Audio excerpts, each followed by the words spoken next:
it got violent. It got as close to violent as it can get. Not physical. There were some threats. Like you said, there was some serious allegations. Family members were brought up. Yo. We are Levi's Wise. Check out the full podcast. Link below. We have to talk about this Kendrick Lamar Drake battle that has been ongoing, and shit, at this point it's probably concluded, we think, right? Is it safe to say? Actually, Kendrick may drop again. Okay, all right. So you never know. It's so funny. We got a total of about 10 songs out of this that were traded back and forth, and 7 of them came within like 48 hours. Man, we got a lot of these guys delivered. I want to say this first and foremost. Can we give Drake and Kendrick a round of applause? I actually think that they deserve a lot of credit for putting on a very entertaining battle. These are 2 of the biggest titans in the game this generation has seen, and I think they over-delivered, actually. I think they over-delivered. So without getting into too much, Q, let's start this off. What's your biggest takeaway from the battle? And then we'll get into some of the other details after that. Before the battle started, there was something that a lot of people said. It's just rap. It's just rap, guys. Yeah. As long as it doesn't lead to violence, everything's going to be okay. It got violent. It got as close to violent as it can get.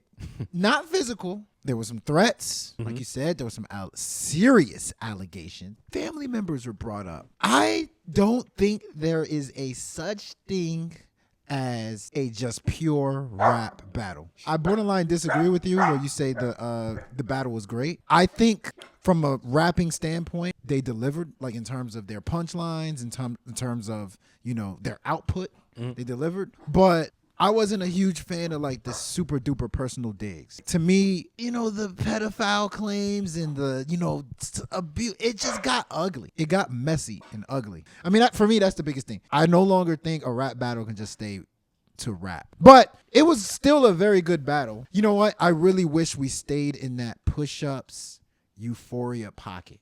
I think it would have been a great over-delivery battle if we stayed in that push-ups. Just, he just a little slight dig here, but like actual clever, like keeping it at the record label level, keeping it at the rap level. If we kept it like that, I think I would have liked it a lot. But it got really ugly to me. Okay.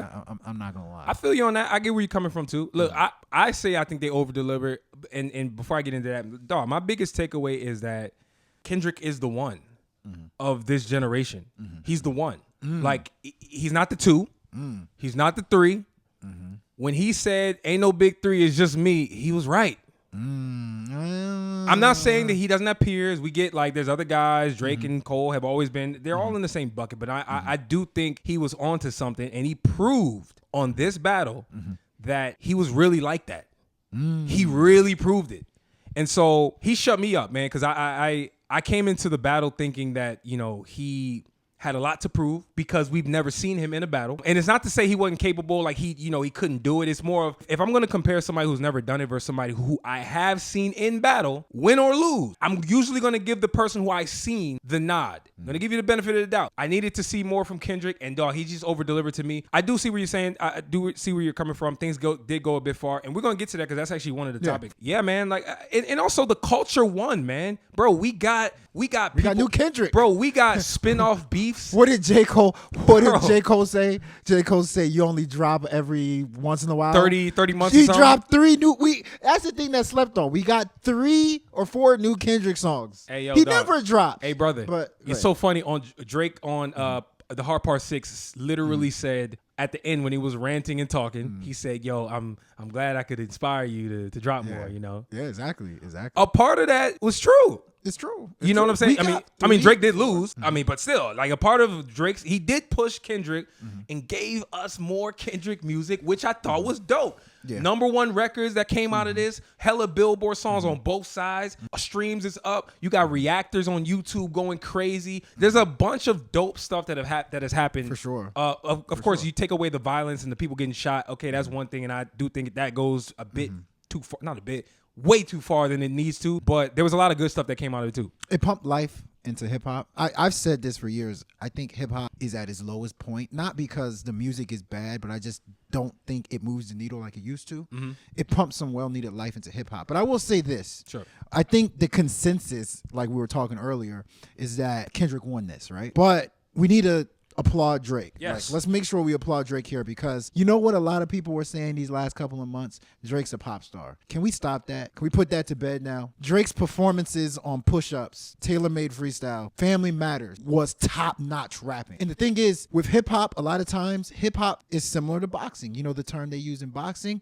Styles make fights. Mm-hmm. Drake was ready to go at any style of hip-hop to win this battle against Kendrick. Mm-hmm. He, on one song, Family Matters, had club banger, had drill, and had like whatever the hell you want to call that third thing that was freaking amazing. This whole notion that Drake is a pop, stop it. Drake is a top-notch rapper that held his own against arguably the greatest rapper that is out right now. Look, I love that you said You know that. what I mean? I love that you said that, and I will say, for anybody who truly been following Drake, we knew this already. Yeah. Right? For sure, Like, for sure. this has never been a real question among people who really respect what Drake does lyrically when he actually does rap. I think that what you're talking to the people like Most Def. Yeah, I mean, you're talking to the people who it's- like to I mean, but discredit Drake, even right? Kendrick said it. Kendrick said, "Tell how to pop star, tuck a pop star tell or whatever." It's an insult people use. I get it. It's you're just rapping. It's an insult you use to just kind of like poke at them. But Yep.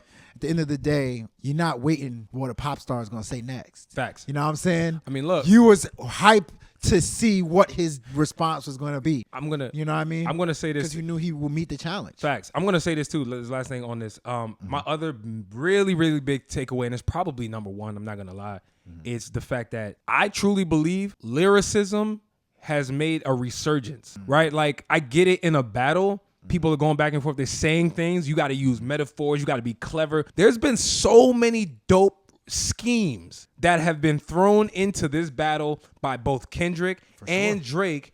And I'm seeing people reading lyrics. I'm seeing people breaking down meanings. Yep. That is something that has been missing, I believe, in hip hop at the highest level. Yep. That I think that they're bringing back. And They're I think- really showing I think- at the high level. We really do care about lyrics. From a rap we really do. standpoint, it was an A+.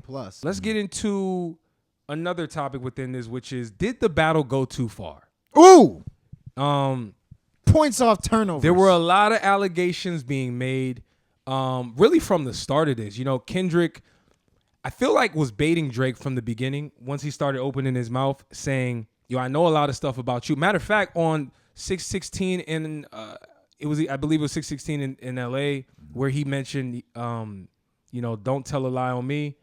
You know, I won't tell he the said truth that about on, you. Euphoria. That was Euphoria? Yeah, Excuse me. yeah.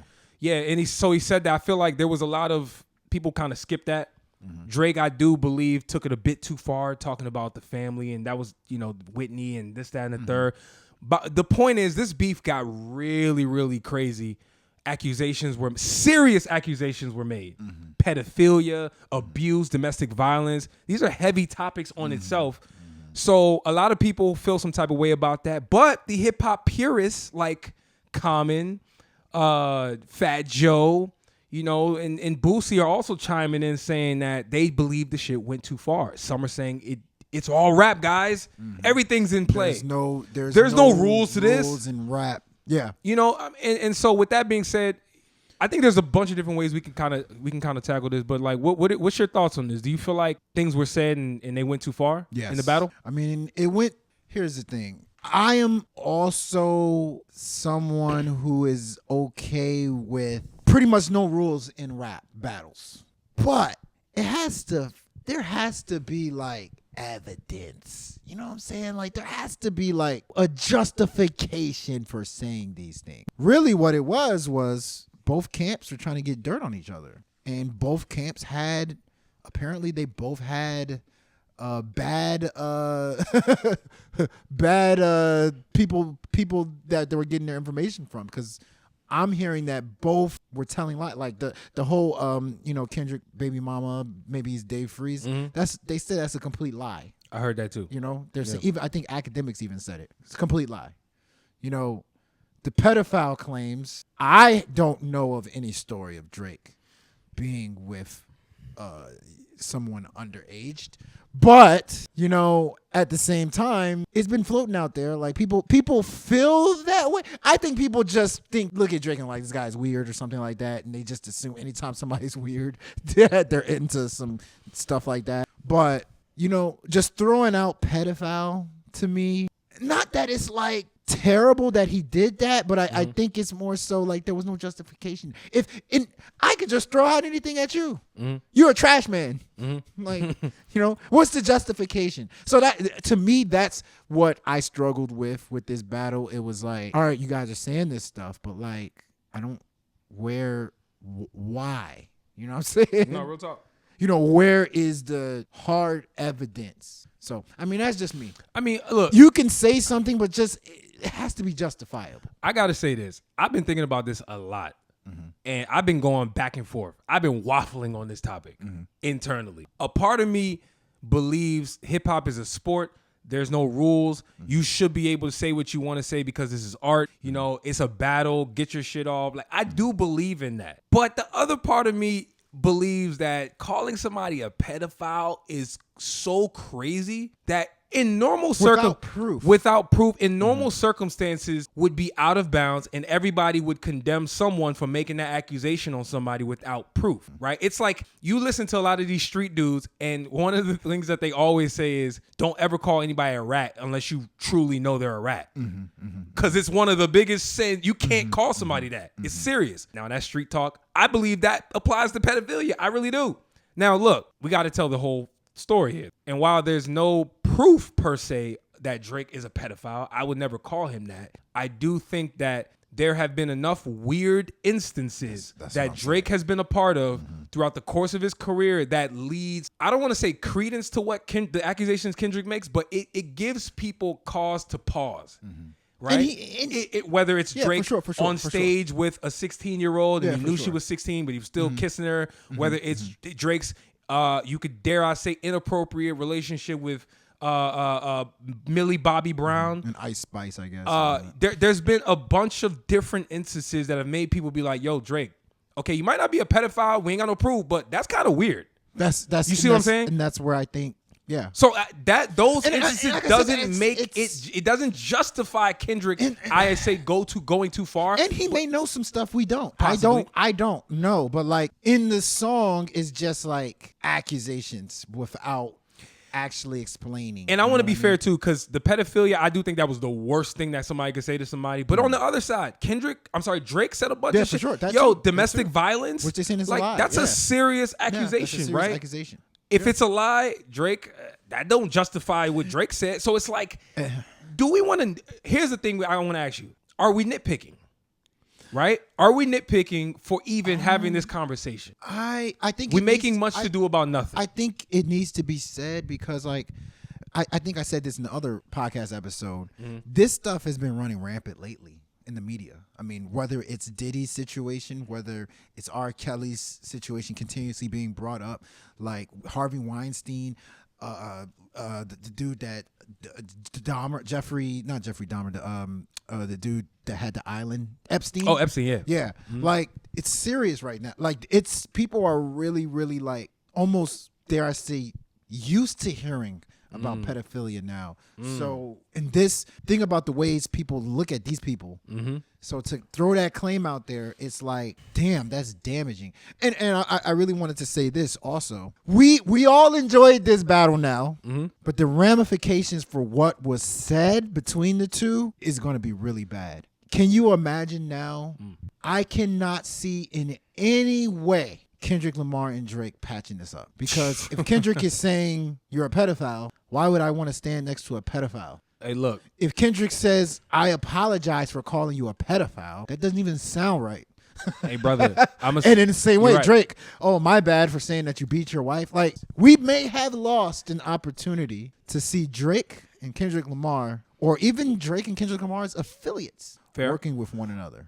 That's I fair. think Metro Boomin and Drake can squash the beef. Nothing's crazy happened there. You know, Future, and they probably will squash the beefs. Some of these people he takes shots at, they're going to squash it.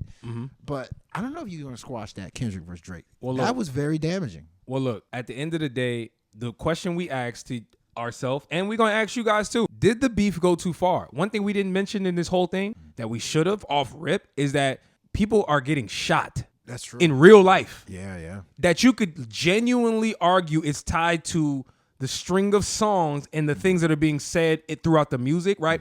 So obviously you guys are aware, and I won't go too crazy with this, but like somebody got shot outside of Drake's house. A couple, I think, days or weeks prior to that, somebody was shot outside of The Weeknd's manager, Cash XO, his house in LA. And so throughout this whole Kendrick and Drake back and forth, we've seen the battle between Weeknd and Drake as well. Yep. And a lot of people wanted to throw Kendrick's name into that shooting incident at Drake's house, and rightfully so.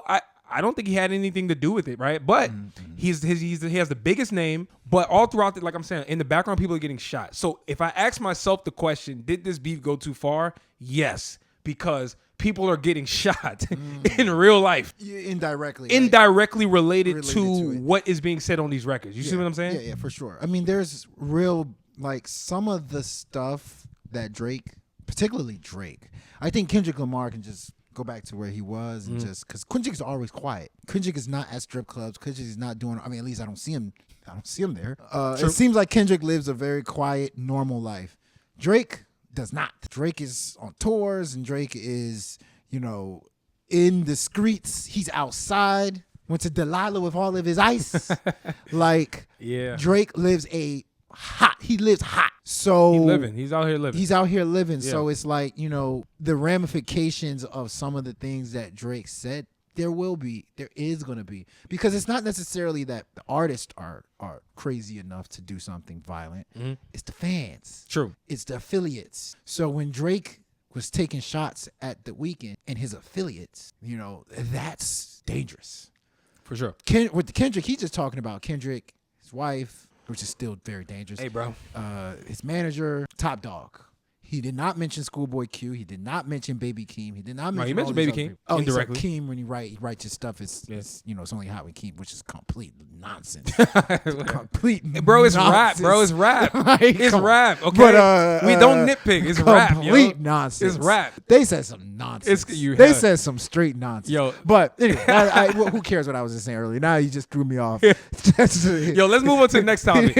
Hey, so what was Baby Keem? So Baby Keem was a part of Good Kid, Mad City. He was probably like 14 at that time. Bro, he probably younger than Drake that. is saying it's only hot when Baby Keem's. What? Why would you say something nonsense why, like man. that? Come on, man. That is complete nonsense. Does anybody believe that? Stop it. That's the real question. Stop. What? Like, I don't mind. I think Kendrick said something like, you can't get your swag from Lil Yachty. Cool. Like, all right, I get where you're coming from. Baby Keem, it's only hot when Baby Keem is put his pen to it. Come on. Who cares? Stop. You that. nitpicking, man. Let's move. Stop. Let's move on to the nonsense. next topic. That's as bad as J. Cole saying your first one was or whatever. Bro, can we move on? Can we move on? Okay, sorry. You're going Next too crazy topic. on this one basic ass line, yo. Next topic. That line is literally irrelevant. They said in the grand scheme of things. Stupid things. Can we pay homage to the stupid things that were said between both of them? Oh man, we'll But be here all anyway, day. I swear to God, we'll be here all day. Listen to the full episode, link below.